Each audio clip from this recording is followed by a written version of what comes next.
नमस्कार, आज की बात में आपका स्वागत है। इस वक्त की बड़ी खबर यह है कि शराब घोटाले में दिल्ली के मुख्यमंत्री अरविंद केजरीवाल को जमानत मिल गई है। रॉज एवेन्यू कोर्ट ने केजरीवाल को 1 लाख के मुचलके पर बेल दे दी है। क्योंकि आज देर हो चुकी है, इसलिए अब केजरीवाल की रिहाई कल ही हो पाएगी। लेकिन अरविंद केजरीवाल की जमानत की खबर जैसे ही आई, आम आदमी पार्टी में जश्न शुरू हो गया। नेताओं के बयान आने शुरू हो गए। दिल्ली के मंत्री आतिशी ने लिखा, सत्यमेव जयते। पंजाब के मुख्यमंत्री भगवंत मान ने इसे सत्य की जीत बताया। संजय सिंह ने कहा, केजरीवाल को चुनाव प्रचार से दूर रखने के लिए जेल भेजा गया था। आपको याद होगा, अरविंद केजरीवाल को ईडी ने 21 मार्च को अरेस्ट किया था। बीच में वो चुनाव प्रचार के लिए थोड़े दिन इंटरिम बेल पर बाहर आए थे। ईडी ने अदालत में आज 48 घंटे का समय मांगा ताकि वो जमानत के फैसले के खिलाफ हाई कोर्ट में अपील कर सकें, लेकिन कोर्ट ने ईडी की इस मांग को खारिज कर दिया। यानी अब केजरीवाल कल जेल से बाहर आएंगे, इसका रास्ता बिल्कुल साफ हो गया है। कल ड्यूटी जज के सामने बेल बॉन्ड भरा जाएगा और उसके बाद अदालत के ऑर्डर को तिहाड़ जेल भेजा जाएगा, जिसके बाद अरविंद केजरीवाल की रिहाई हो पाएगी। हालांकि ईडी कल हाईकोर्ट में जमानत के विरोध में पिटीशन डालेगी और जल्दी सुनवाई की मांग करेगी। ईडी की कोशिश होगी जमानत को खारिज करवाया जाए, लेकिन इसकी संभावना कम लगती है। आम आदमी पार्टी में जबरदस्त उत्साह है, क्योंकि अरविंद केजरीवाल की रिहाई का दिल्ली की राजनीति पर जबरदस्त असर पड़ेगा। हालांकि जो लोकसभा के चुनाव हुए, उसमें अरविंद केजरीवाल के कैंपेन के बावजूद आम आदमी पार्टी और कांग्रेस का गठबंधन 7 की 7 सीटें हार गया। लेकिन अब केजरीवाल का फोकस होगा दिल्ली के विधानसभा चुनाव पर, जो ज्यादा दूर नहीं है। दिल्ली में आम आदमी पार्टी के लिए अरविंद केजरीवाल, उनके लीडर, उनके मेन कैंपेनर और उनके रणनीतिकार सब कुछ हैं। इसलिए अरविंद केजरीवाल के बाहर आने से आने वाले चुनाव में आम आदमी पार्टी को फायदा होगा। आज की दूसरी बड़ी खबर यह है कि सरकार देश भर में एग्जाम कराने वाली एजेंसी एनटीए यानी नेशनल टेस्टिंग एजेंसी के सारे सिस्टम को रिव्यू करने के लिए तैयार हो गई है। रिव्यू करने के लिए एक हाई लेवल कमेटी बनाई जाएगी। यह कमेटी एनटीए के स्ट्रक्चर, काम करने के तरीके और एग्जाम कंडक्ट कराने के सिस्टम को रिव्यू करेगी और कमेटी की सिफारिशों के मुताबिक एनटीए में बड़े बदलाव किए जाएंगे। अब से थोड़ी देर पहले यह ऐलान शिक्षा मंत्री धर्मेंद्र प्रधान ने किया। धर्मेंद्र प्रधान ने कहा कि नीट एग्जाम में गड़बड़ी के मामले बिहार में सामने आए हैं। बिहार की पुलिस इसकी जांच कर रही है। सारे फैक्ट्स सामने आने के बाद इस मामले में सख्त एक्शन होगा। असल में नीट के बाद आज यूजीसी नेट के एग्जाम में गड़बड़ी का मुद्दा एक बड़ा पब्लिक इशू बन गया, क्योंकि एजुकेशन मिनिस्ट्री के निर्देश पर कल देर रात यूजीसी नेट एग्जाम को कैंसिल कर दिया गया। इसके बाद इस मुद्दे पर पूरे देश में प्रोटेस्ट शुरू हो गए। कांग्रेस, लेफ्ट और दूसरे राजनीतिक दलों के स्टूडेंट्स विंग अपने कार्यकर्ताओं के साथ सड़कों पर उतरे। दिल्ली से लेकर भोपाल, पटना, लखनऊ, मुंबई और कोलकाता में प्रदर्शन हुए। शिक्षा मंत्री धर्मेंद्र प्रधान ने विरोधी दलों से राहुल गांधी, अखिलेश यादव, मल्लिकार्जुन खड़गे, ओवैसी, प्रियंका गांधी जैसे तमाम नेताओं से नरेंद्र मोदी की सरकार पर हमला बोलने के खिलाफ अपील की। उन्होंने कहा कि इस मामले को राजनीतिक रंग देने की कोशिश न करें। धर्मेंद्र प्रधान ने क्या कहा, इसकी डिटेल में बात करेंगे, लेकिन पहले आपको बताता हूं कि आखिर नेट का एग्जाम रद्द क्यों किया गया और सरकार का इस पर क्या कहना है और छात्र संगठन इस सवाल पर क्या कह रहे हैं। टाइफाइड से ले ला यार, टाइफाइड बहुत दिक्कत है।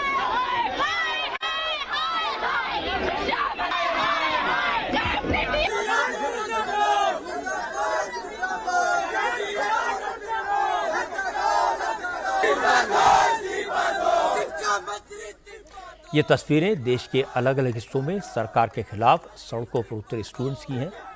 स्टूडेंट्स की नाराजगी एनटीए के खिलाफ है। दिल्ली में स्टूडेंट्स ने शिक्षा मंत्रालय के बाहर प्रोटेस्ट किया।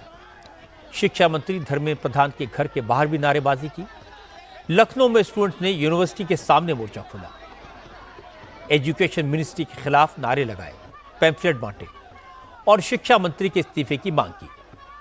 ये नाराजगी इसलिए है क्योंकि कल देर रात शिक्षा मंत्रालय ने एनईटी यानी नेशनल एलिजिबिलिटी टेस्ट को कैंसिल कर दिया था। ये एग्जाम देश भर की यूनिवर्सिटीज और बड़े एजुकेशनल इंस्टीट्यूट से असिस्टेंट प्रोफेसर के सिलेक्शन के लिए होता है। इसके अलावा रिसर्च स्कॉलर्स को फेलोशिप देने वाली यानी जूनियर रिसर्च फेलोशिप के लिए भी स्टूडेंट्स का चुनाव होता है। यूनिवर्सिटी ग्रांट्स कमीशन के लिए यह एग्जाम साल में 2 बार एनटीए कराती है। हर साल जून में होने वाला एग्जाम परसों यानी 18 जून को हुआ था। 83 सब्जेक्ट्स के एग्जाम में पूरे देश में 9 लाख स्टूडेंट्स ने हिस्सा लिया था। वैसे तो एग्जाम ऑनलाइन होता है, लेकिन इस बार एनटीए ने अचानक एग्जाम ऑफलाइन कराया। पेपर पेन के जरिए हुआ, लेकिन एग्जाम होने के बाद होम मिनिस्ट्री के अंडर काम करने वाली national cyber crime threat analysis unit को इनपुट मिला कि एग्जाम में गड़बड़ी हुई है, पेपर लीक हुआ है। इसकी जानकारी शिक्षा मंत्रालय को दी गई और देर रात एनईटी के एग्जाम को कैंसिल करने का फैसला किया गया। आज शिक्षा मंत्री धर्मेंद्र प्रधान ने इस मामले पर डिटेल में जानकारी दी। धर्मेंद्र प्रधान ने कहा कि एनईटी के पेपर दोपहर 3 बजे ही डार्क वेब पर अवेलेबल थे, इसलिए गड़बड़ी के संकेत मिलने के बाद सरकार ने कड़ा फैसला किया, क्योंकि सरकार नहीं चाहती कि मेहनत करने वाले छात्रों के साथ नाइंसाफी हो। इस मामले की जांच सीबीआई को सौंपी गई है और जो भी दोषी पाया जाएगा उसे बख्शा नहीं जाएगा और जल्दी ही एनईटी एग्जाम फिर से होंगे। जब हमारी यूजीसी चेयरमैन को गृह विभाग की होम मिनिस्ट्री की I4C एजेंसी, जो विशेष करके साइबर क्राइम को ट्रैकिंग करने के लिए बनी है, उन्होंने 3 बजे एक जानकारी दी कि इस प्रकार की डार्क नेट में क्वेश्चन आ गया है। उस क्वेश्चन को हमने एनटीए की जो ओरिजिनल क्वेश्चन था उसके साथ टैली करवाया। जब हम स्पष्ट हो गए कि वो डार्क नेट में जो क्वेश्चन है वो यूजीसी नेट की ओरिजिनल क्वेश्चन के साथ मिलता है, तत्क्षणात हम लोगों ने निर्णय किया इसके ऊपर एक उच्च स्तरीय अनुसंधान और सीबीआई इंक्वायरी हो, क्योंकि इन दिनों में टेलीग्राम पे ये न्यूज आता है, ये क्वेश्चन आता है। टेलीग्राम की जो चरित्र है उसको एक उच्च स्तरीय अनुसंधान के बिना उसकी ट्रैकिंग करना अपने आप में एक चुनौती है, आप उसके बारे में जानते हैं। हमने तत्क्षणात निर्णय किया कि इस परीक्षा कॉम्प्रोमाइज हुई है, उसको स्थगित किया जाए और जल्द ही हमने उसी में भी कहा है कि जल्दी हम नया तिथि के साथ आएंगे परीक्षा करने के लिए। लेकिन सरकार ने एनईटी पर जो एक्शन लिया उससे छात्र संतुष्ट नहीं है। छात्रों की नाराजगी एनटीए को लेकर है, क्योंकि स्टूडेंट्स की कई साल की मेहनत पर पानी फिर रहा है। ये एग्जाम कितना कॉम्पिटिटिव है इसका अंदाजा आपको इस बात से लगेगा कि पिछले साल 9,45,000 से ज्यादा स्टूडेंट्स ने एनईटी के लिए रजिस्ट्रेशन करवाया था। इसमें से लगभग 7 लाख विद्यार्थियों ने एग्जाम दिया और सिर्फ 58,794 स्टूडेंट्स एनईटी क्वालिफाई कर पाए। यूजीसी के क्वालिफाइंग क्राइटेरिया के मुताबिक एग्जाम देने वाले केवल 6% उम्मीदवार ही क्वालिफाई कर सकते हैं। इसीलिए जैसे ही एनईटी का एग्जाम कैंसिल होने की खबर आई, स्टूडेंट्स का गुस्सा भड़क उठा। एनएसयूआई, आइसा, एसएफआई जैसे तमाम स्टूडेंट्स के ऑर्गेनाइजेशन सड़कों पर उतर आए। उनके छात्रों ने एजुकेशन मिनिस्ट्री के सामने प्रदर्शन किए। शिक्षा मंत्री धर्मेंद्र प्रधान के घर का घेराव किया गया, नारेबाजी की गई। प्रदर्शनकारियों ने कहा कि वो शिक्षा मंत्री से मिले बगैर वापस नहीं जाएंगे, धर्मेंद्र प्रधान से ही जवाब लेंगे। हालांकि पुलिस का बंदोबस्त तगड़ा था, इसलिए प्रदर्शनकारी एक पॉइंट से आगे नहीं बढ़ पाए। फिर उन्होंने सड़क पर बैठकर ही नारेबाजी शुरू कर दी।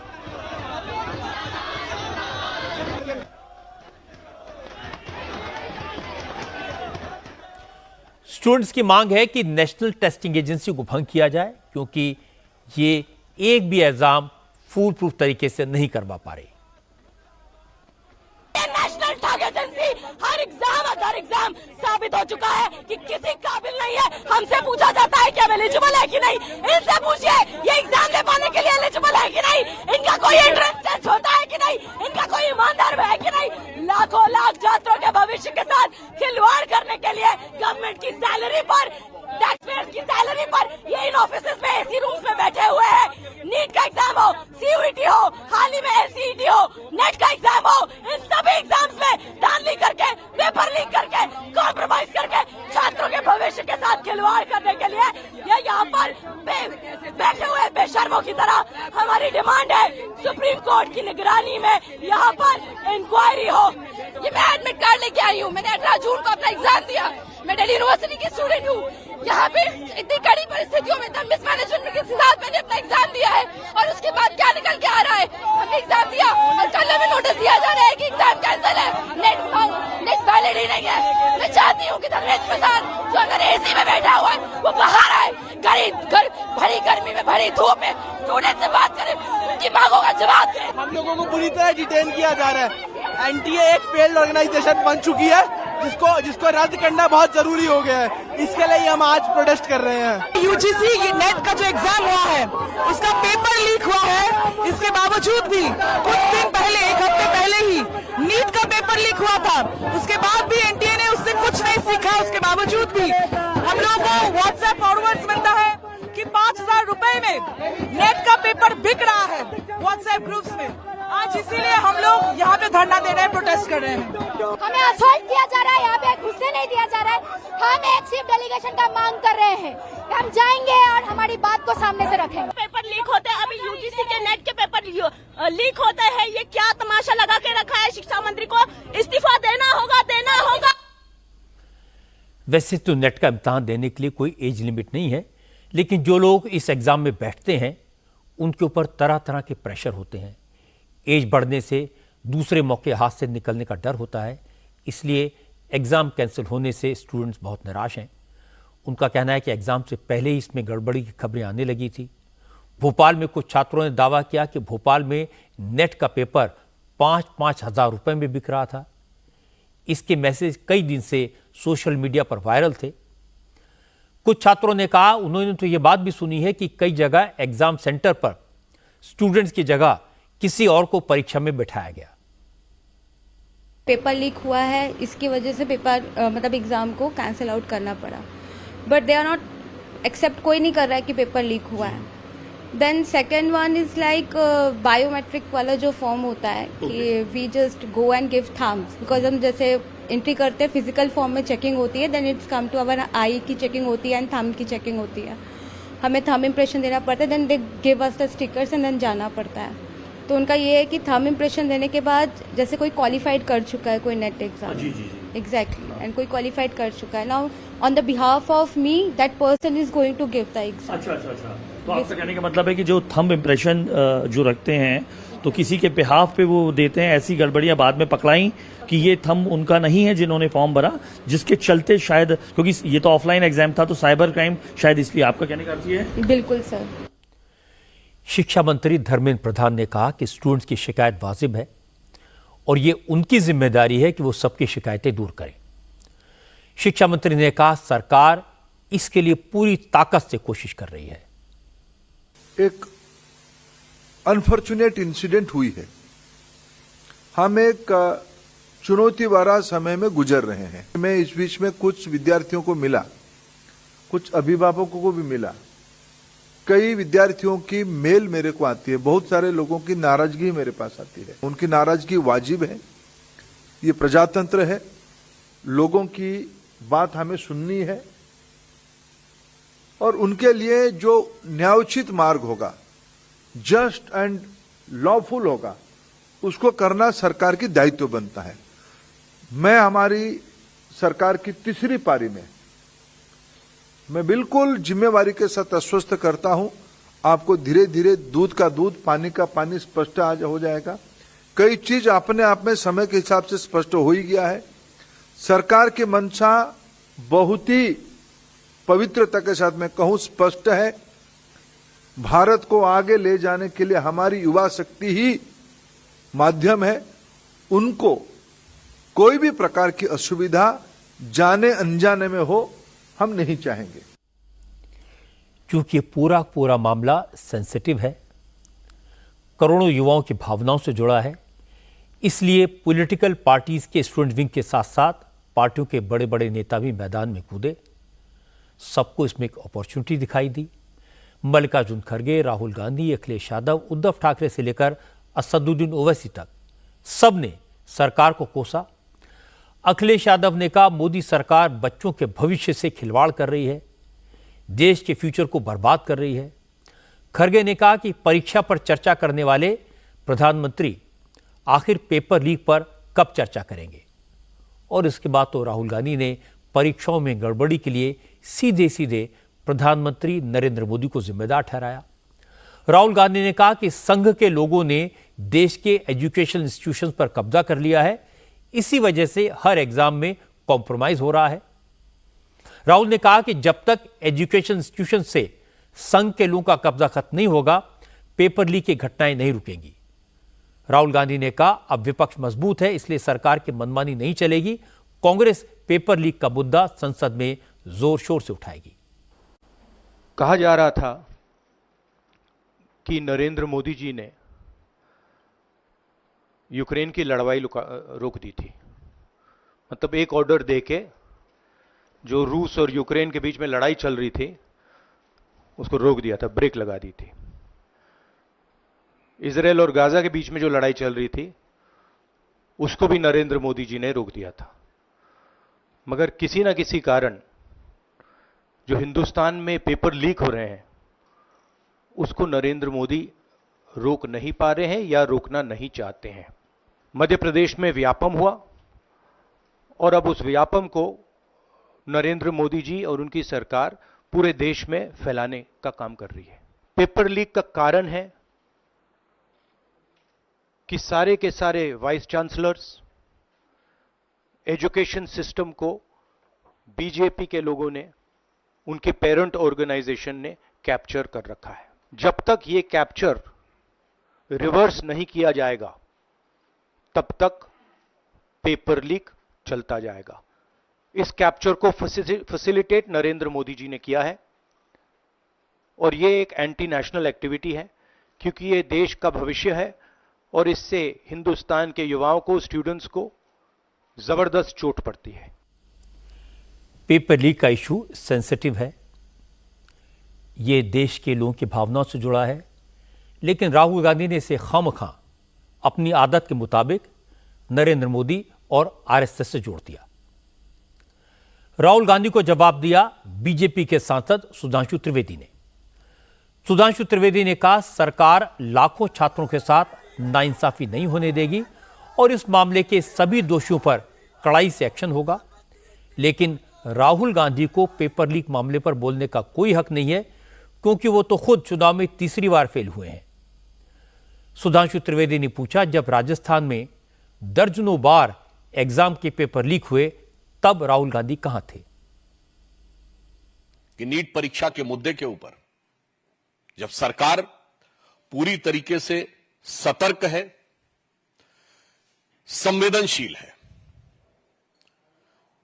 सरकार इस विषय को लेकर संकल्पबद्ध है कि लाखों छात्रों के साथ किसी भी प्रकार का अन्याय नहीं होने दिया जाएगा। परंतु यदि विपक्ष के नेता के रूप में कोई ऐसे लोग राहुल गांधी जी आकर कहें, जिसे अगर सामान्य शब्द में कहा जाए कि तीसरे अटेम्प्ट में, थर्ड अटेम्प्ट में भी जो थर्ड डिवीजन नहीं पास हो पाए, अर्थात 100 सीटें भी नहीं पा पाए, वो आकर अपने को मेधावी छात्रों का प्रतिनिधि घोषित करने का प्रयास करें और जब यह विषय न्यायालय के विचाराधीन है तो न्यायालय के विवेक से ऊपर अपना विवेक दिखाने का प्रयास करें, तो यह साफ साफ लगता है कि उन्हें लाखों छात्रों के भविष्य के साथ कुछ लेना देना नहीं है।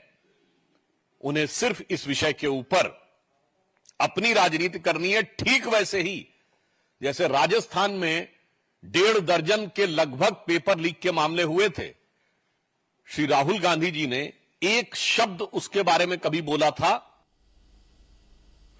राहुल गांधी के बयान पर धर्मेंद्र प्रधान से भी रिएक्शन मांगा गया तो शिक्षा मंत्री ने कहा यह छात्रों के भविष्य से जुड़ा मुद्दा है, इसलिए इस पर किसी को राजनीति नहीं करनी चाहिए।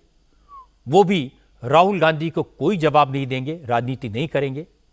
और राहुल गांधी समेत विरोधी दलों के तमाम नेताओं से भी अपील करेंगे कि वो राजनीति न करें, अफवाहें न फैलाएं। सरकार एक हाई लेवल कमेटी गठन करने जा रही है। एनटीए के संबंध में कई विषय सामने लाया है। एनटीए की स्ट्रक्चर, एनटीए की फंक्शनिंग, एग्जामिनेशन प्रोसेस, ट्रांसपेरेंसी और डाटा सिक्योरिटी प्रोटोकॉल को और इंप्रूव करने के लिए उस उच्च स्तरीय कमेटी से रिकमेंडेशन अपेक्षित रहेगी। हम 0 एरर की परीक्षा के लिए प्रतिबद्ध है। हमारी सरकार ने 2024 में पहली बार public examination prevention of unfair means act को भी लाया है। विद्यार्थी हमारे देश की भविष्य है। मैं सभी से अनुरोध करता हूं, इस संवेदनशील इशू पे किसी भी तरह की अफवाह फैलाने का कोशिश ना किया जाए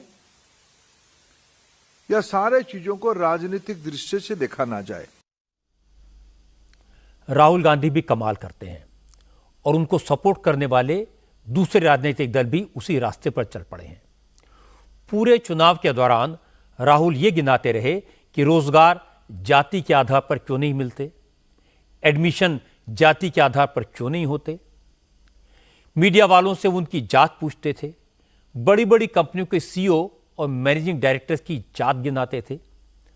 अब अचानक नौकरियों में योग्यता की बात करने लगे हैं, मेरिट का सवाल उठाने लगे हैं।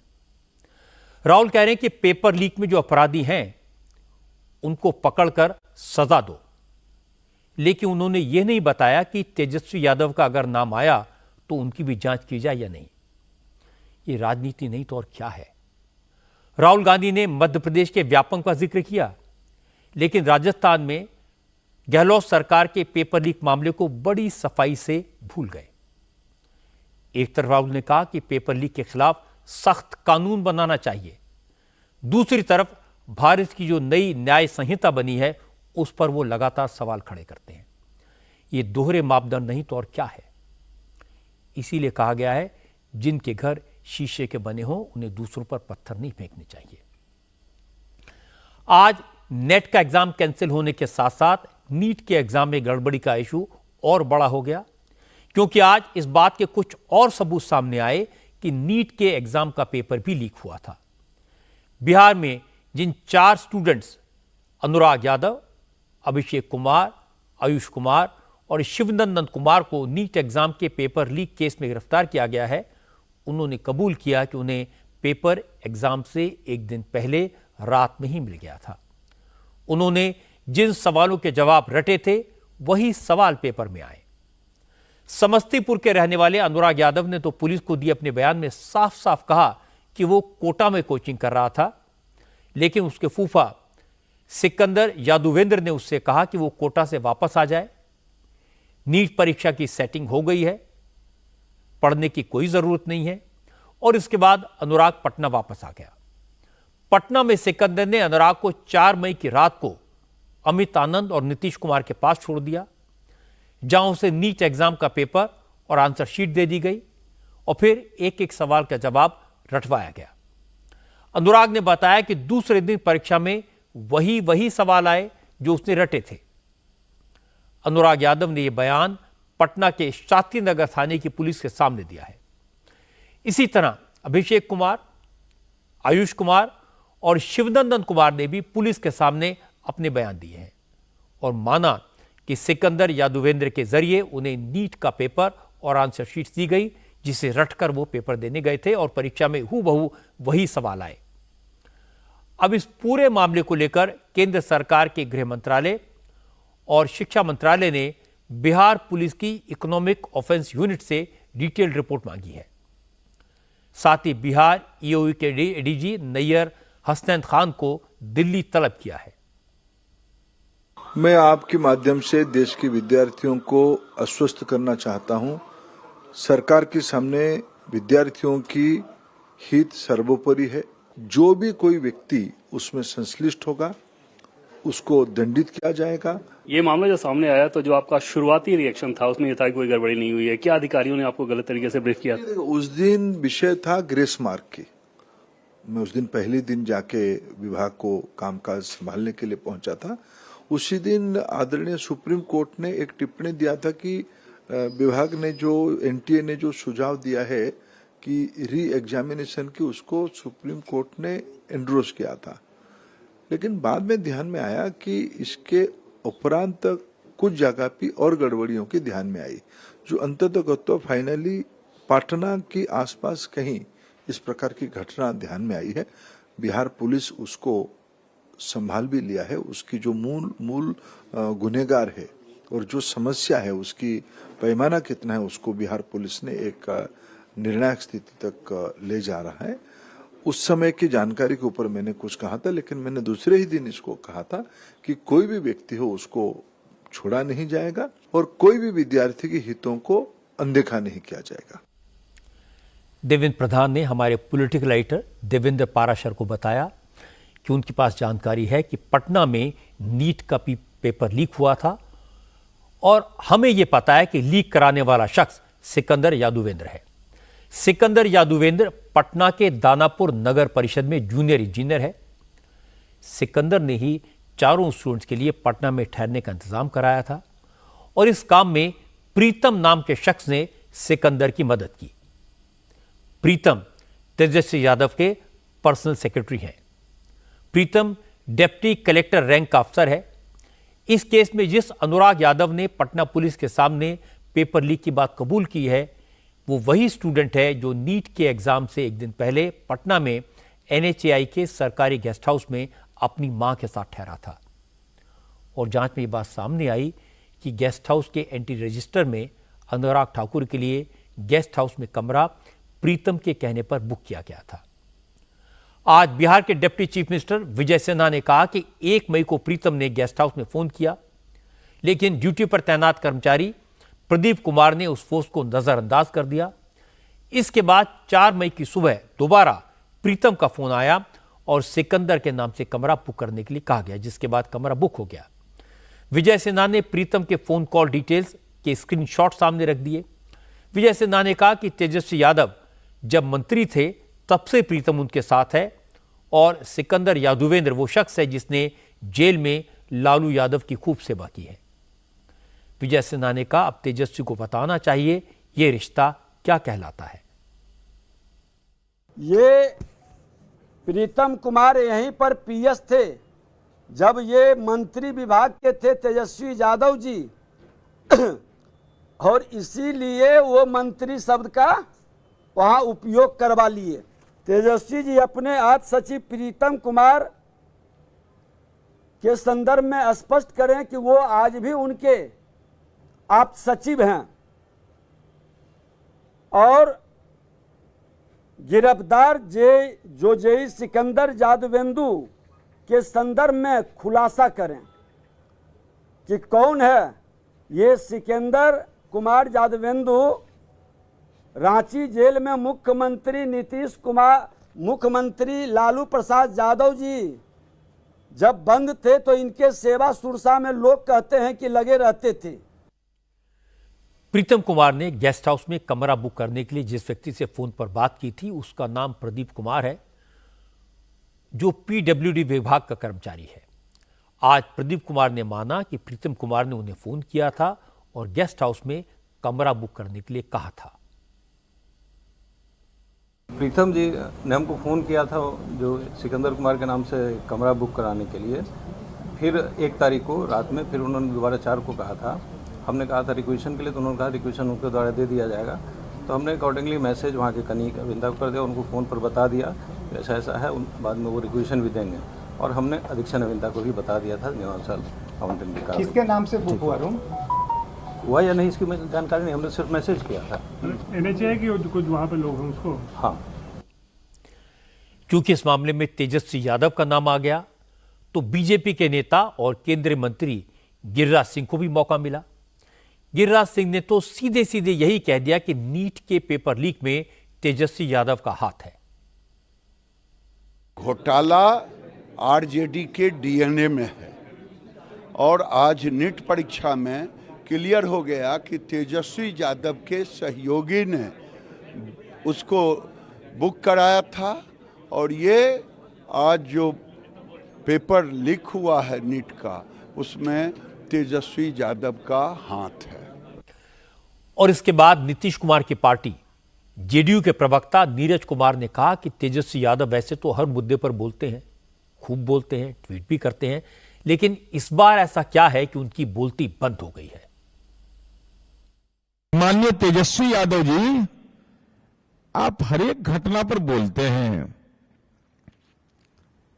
ट्वीट करते हैं, दिल्ली में रहते हैं तब ट्वीट करते हैं, कलकत्ता में रहते हैं तब ट्वीट करते हैं, लेकिन सिकंदर यादवेंदु की गिरफ्तारी के बाद आपका ट्विटर खामोश क्यों?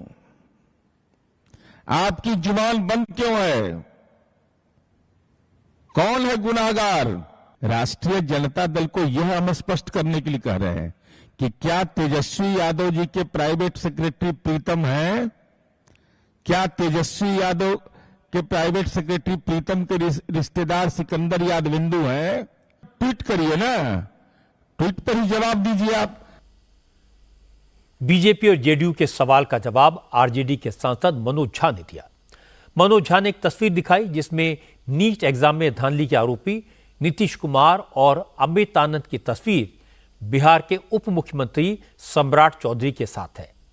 और इसके बाद मनोज झा ने कहा, कुछ लोगों को बचाने के लिए तेजस्वी यादव पर निशाना लगाया जा रहा है और झूठी कहानी बनाई जा रही है, जिसमें केंद्रीय शिक्षा मंत्री का इस्तीफा होना चाहिए, एनटीए को खत्म करना चाहिए।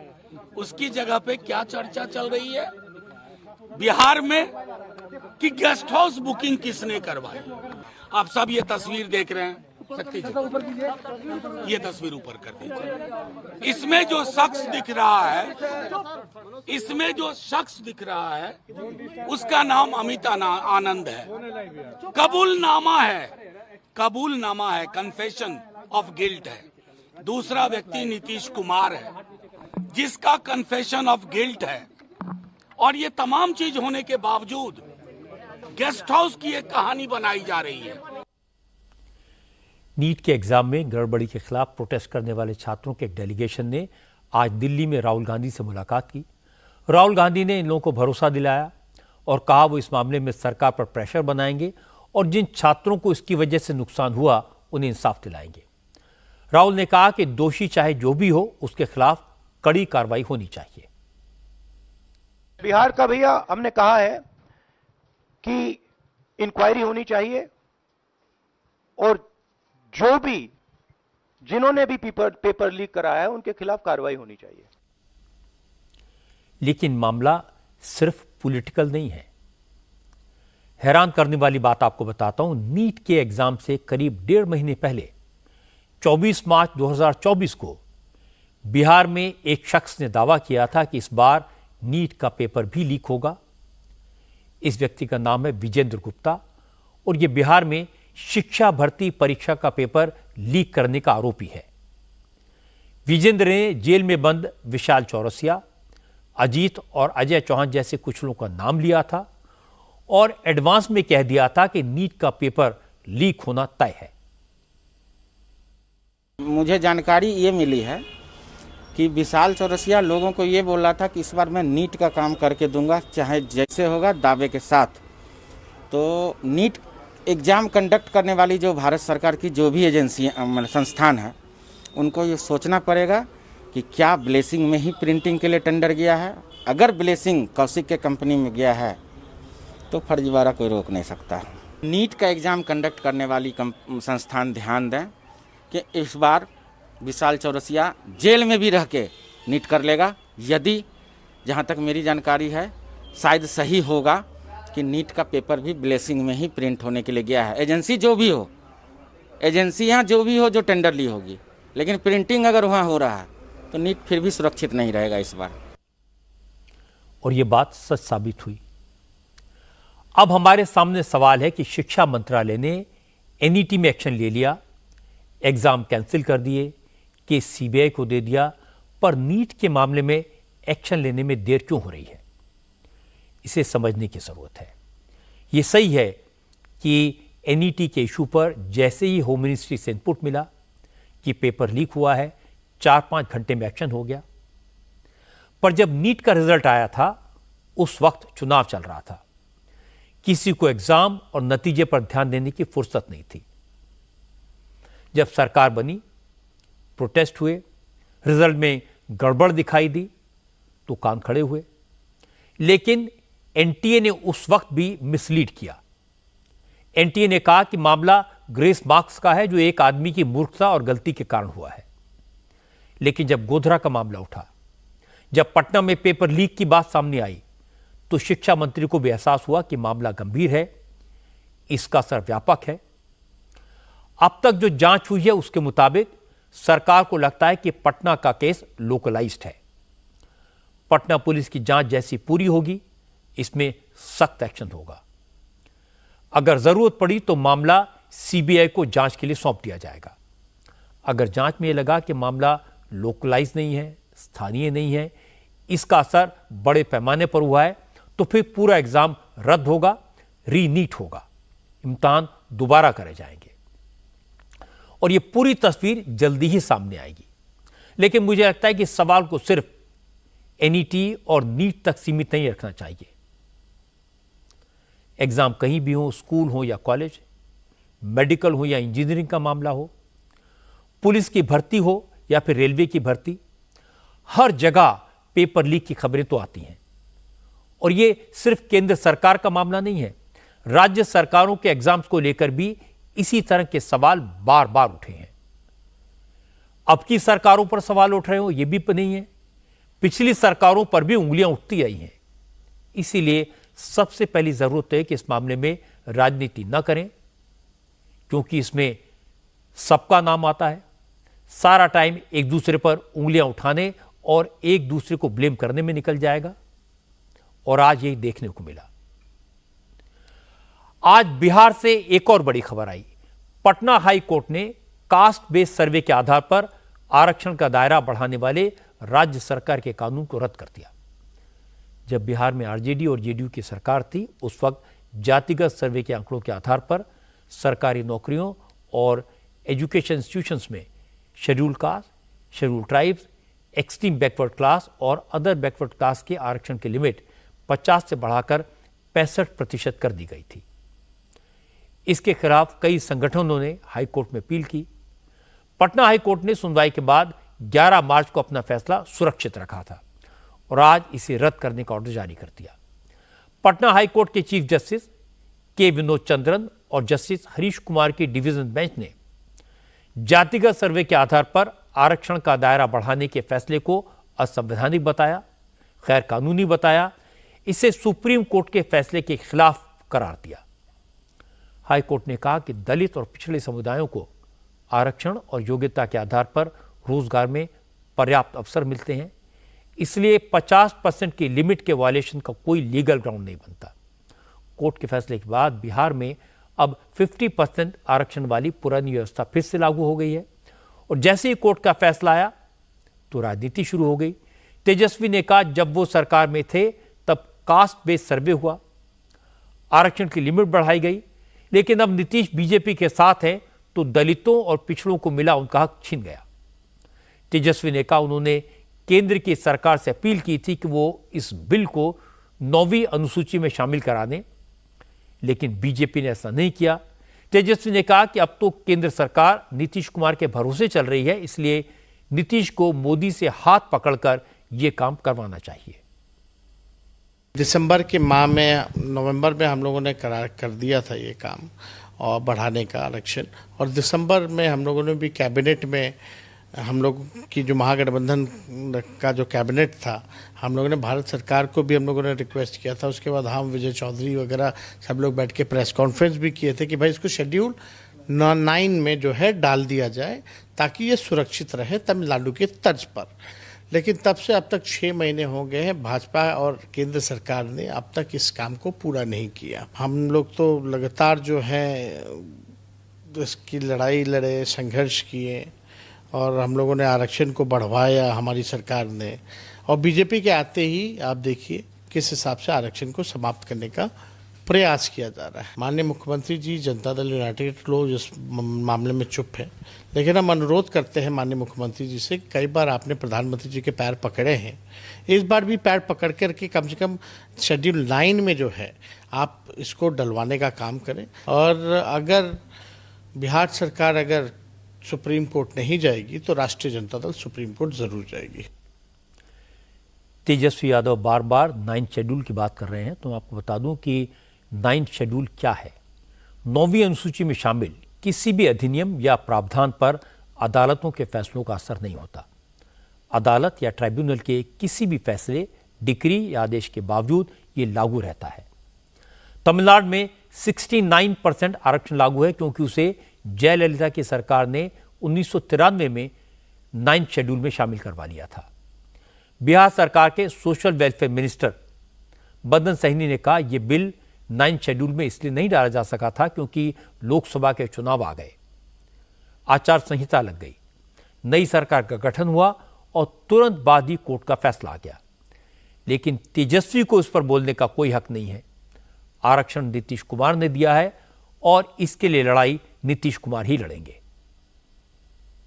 ये तो फैसला श्री नीतीश कुमार जी का था ना, इसमें तेजस्वी जी कहाँ घुस रहे हैं। माननीय मुख्यमंत्री जी किसी भी मामले में वो पीछे नहीं हटे हैं। हर हाल में हम लोग को ये आरक्षण बरकरार रखना है। हम लोग इसके लिए फिर कहीं न कहीं जो है न्यायालय का दरवाजा खटखटाने का काम करेंगे। चूंकि लोकसभा चुनाव से पहले ये डिसीजन हुआ था, जातीय गणना हुआ, उसके बाद इसको आरक्षण का दायरा बढ़ाया गया, उसके बाद तुरंत बाद जो है आचार संहिता भी लग गया और अभी तुरंत सरकार का गठन हुआ है और तुरंत ये फैसला आया है। तो 9वीं सूची में जो डालने की बात हुई थी उस पर हमको लगता है बहुत अमल नहीं हो पाया या वक्त भी नहीं मिला, लेकिन ये होना चाहिए था और इसको केंद्र सरकार को जरूर इसको जो है सो ध्यान देने की आवश्यकता थी। तमिलनाडु में अगर है तो फिर बिहार राज्य में क्यों नहीं होगा। और सभी तरह का जो है विधि सम्मत जानकारी लेकर के और तब ये आरक्षण का दायरा बढ़ाया गया। हम लोग हर हाल में इसको बरकरार रखने के लिए और मुख्यमंत्री जी ने जो हम लोग के साथ इंसाफ किया था उसको हम लोग बरकरार रखने के लिए जो भी लंबी लड़ाई लड़नी होगी लड़ी जाएगी, इसके लिए कोई दिक्कत नहीं। तेजस्वी ने बीजेपी पर निशाना साधा तो डिप्टी चीफ मिनिस्टर सम्राट चौधरी ने जवाब दिया। उन्होंने कहा कि लालू प्रसाद यादव ने तो किसी को आरक्षण नहीं दिया है, उन्हें इस मुद्दे पर बोलने का कोई हक नहीं है। नीतीश कुमार ने schedule caste, schedule tribe, OBC और एक्सट्रीम बैकवर्ड क्लास को रिजर्वेशन दिया। अब बिहार सरकार हाईकोर्ट के फैसले के खिलाफ सुप्रीम कोर्ट में अपील करेगी, आरक्षण को लेकर कानूनी लड़ाई लड़ेगी। लालू जी ने तो कभी आरक्षण दिया नहीं। लालू प्रसाद जी 15 साल बिहार के मुख्यमंत्री, तो आरक्षण किसको दिया? नीतीश कुमार जी की सरकार ने दलितों को भी आरक्षण दिया, आदिवासियों को भी आरक्षण दिया, अति पिछड़ों को भी दिया। इसलिए जो लोग बोल रहे हैं ये लोग सिर्फ बोलते रहे, करते कुछ नहीं। सरकार सुप्रीम कोर्ट जाएगी और न्याय मांगेगी कि इस देश में सबको आरक्षण है, कोई वर्ग नहीं छूटा हुआ है जिसको आरक्षण नहीं है। आबादी के हिसाब से जो बिहार में सर्वेक्षण हुआ उसके बाद जो दलित समाज और आदिवासी समाज है उसका आरक्षण बढ़ाने का काम किया गया था। तो राज्य सरकार सुप्रीम कोर्ट जाएगी? एकदम जाएगी और वहां डिमांड करके हम जरूर आग्रह करेंगे सुप्रीम कोर्ट से कि इसको हम लोगों को न्याय देने का काम करें। हाईकोर्ट का फैसला बिहार की राजनीति में अब नया इशू बनेगा, क्योंकि जब आरक्षण को बढ़ाने का फैसला हुआ था तब नीतीश कुमार आरजेडी के साथ थे और आज जब कोर्ट का फैसला आया तो नीतीश बीजेपी के साथ हैं। इसलिए नीतीश के कंधे पर रखकर बीजेपी पर बंदूक चलाई जाएगी। बीजेपी को आरक्षण विरोधी घोषित करने की एक और कोशिश होगी। चूंकि ऐसा मसला है जो लंबा खींचेगा, अगर सरकार सुप्रीम कोर्ट में अपील करती है तो भी ये मराठा रिजर्वेशन की तरह टिक नहीं पाएगा। और चूंकि बिहार में अगले साल विधानसभा के चुनाव हैं, इसलिए नीतीश कुमार पर इस बात का काफी प्रेशर होगा कि वो केंद्र सरकार से बात करके बिहार के आरक्षण के मसले को 9th शेड्यूल में शामिल करवाने की कोशिश करें। लेकिन यह आसान नहीं है, इसीलिए इस मुद्दे पर बयानबाजी भी होगी। लेकिन बीजेपी इस मामले में लोकसभा चुनाव में नुकसान उठा चुकी है, इसलिए वो एक एक कदम फूंक फूंक कर रखेगी। और कहावत है कि दूध का जला छाछ को भी फूंक फूंक कर पीता है।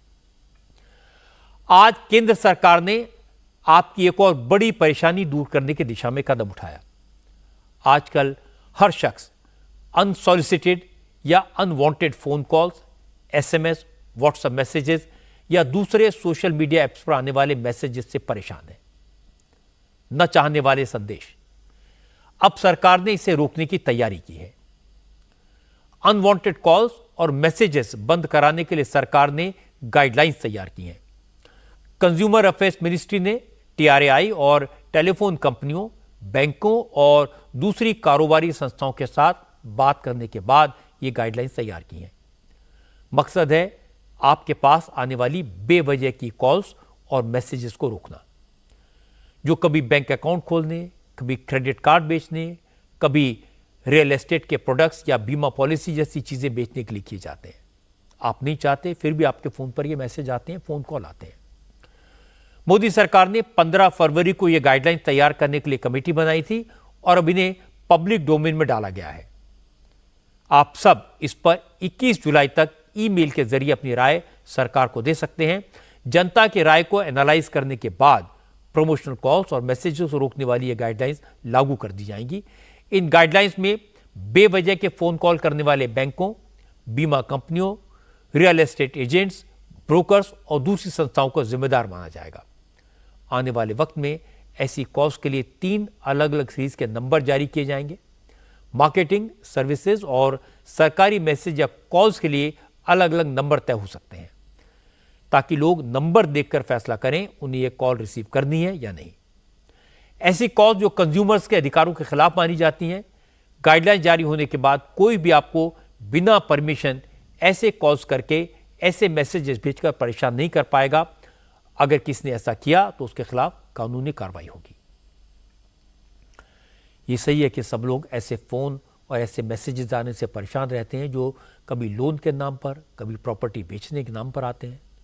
कोई इलाज का ऑफर देता है तो कोई मसाज का ऑफर देता है। पिछले कुछ दिनों में ऐसे कॉल्स की संख्या बहुत बढ़ गई है और इसकी वजह है कि पहले डीएनडी लगाने से मार्केटिंग की इस तरह की कॉल्स को रोका जा सकता था, लेकिन जब से 10 डिजिट वाले नंबर फोन आए हैं तो अनवांटेड कॉल्स को रोकने में प्रॉब्लम आ गई है।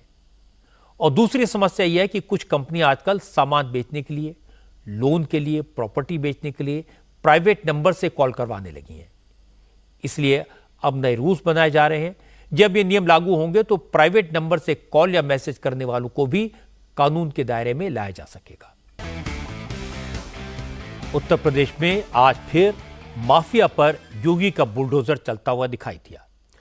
प्रयागराज डेवलपमेंट अथॉरिटी ने अतीक अहमद के भाई अशरफ के वाइफ और ब्रदर इन लॉ के मकान को जमींदोज कर दिया।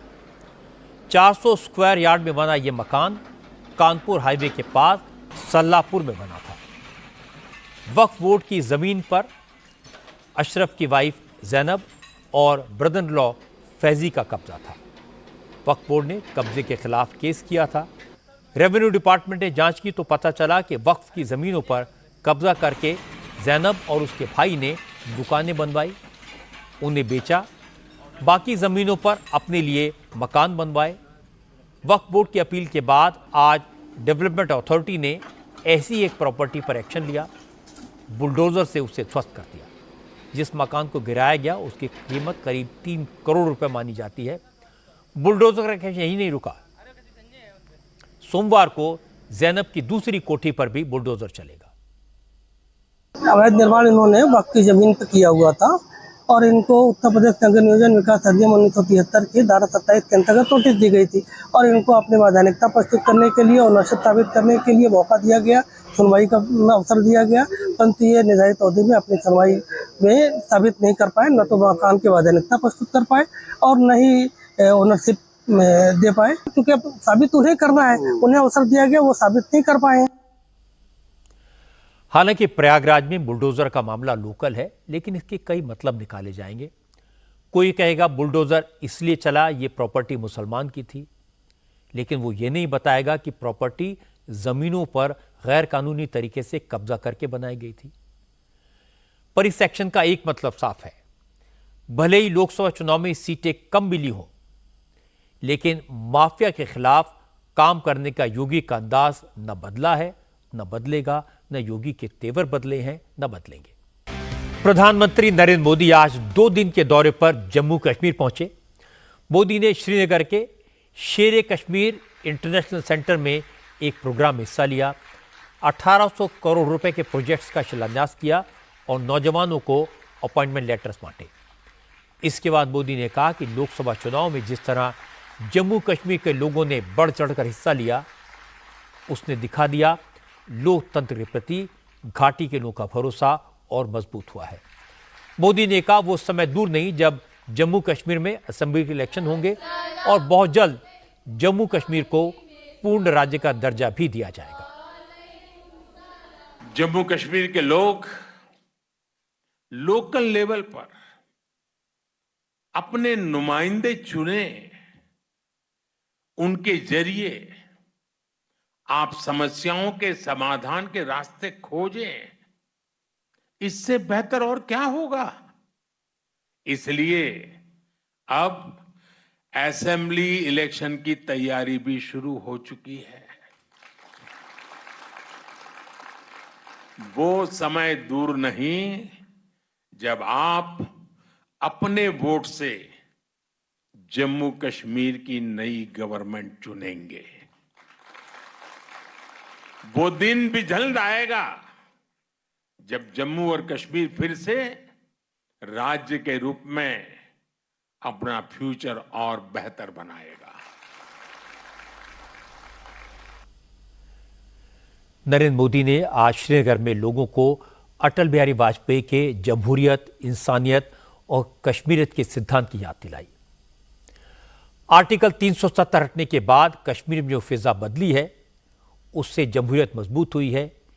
इसके सबूत हमने हाल ही में हुए लोकसभा चुनाव के दौरान देखे। लोगों की इंसानियत सड़कों पर दिखाई देती है, अब पत्थरबाज नजर नहीं आते। कश्मीर के लोगों ने आतंकवाद से अब अपना नाता तोड़ लिया है, वो भी विकास चाहते हैं और कश्मीरियत के प्रति देश के लोगों का भरोसा बढ़ा है। आज कश्मीर भी भारत के मेन स्ट्रीम का पार्ट है, लेकिन कश्मीर में अभी बहुत लंबा रास्ता तय करना है, क्योंकि पाकिस्तान ने शरारत करना नहीं छोड़ा है। इसलिए सीमा के पार नजर रखना भी जरूरी है। और आज प्रधानमंत्री मोदी ने भरोसा दिया कि आतंकवादियों को उनके अंजाम तक पहुंचाया जाएगा। कल नरेंद्र मोदी योग दिवस के मौके पर कश्मीर से एक बड़ा मैसेज देंगे। मोदी श्रीनगर में योग करेंगे और इंडिया टीवी ने योग दिवस के लिए खास तैयारियां की हैं। हमारे संवाददाता श्रीनगर में मौजूद होंगे, देश के अलग अलग शहरों से योग दिवस को कवर करेंगे। सुबह 5 बजे से योग दिवस पर हमारी स्पेशल कवरेज शुरू होगी। हमारे साथ होंगे पूरी दुनिया में योग का प्रचार प्रसार करने वाले योग गुरु स्वामी रामदेव। तो सुबह 5 बजे से देखिए योग गुरु स्वामी रामदेव के साथ योग दिवस पर इंडिया टीवी की स्पेशल कवरेज।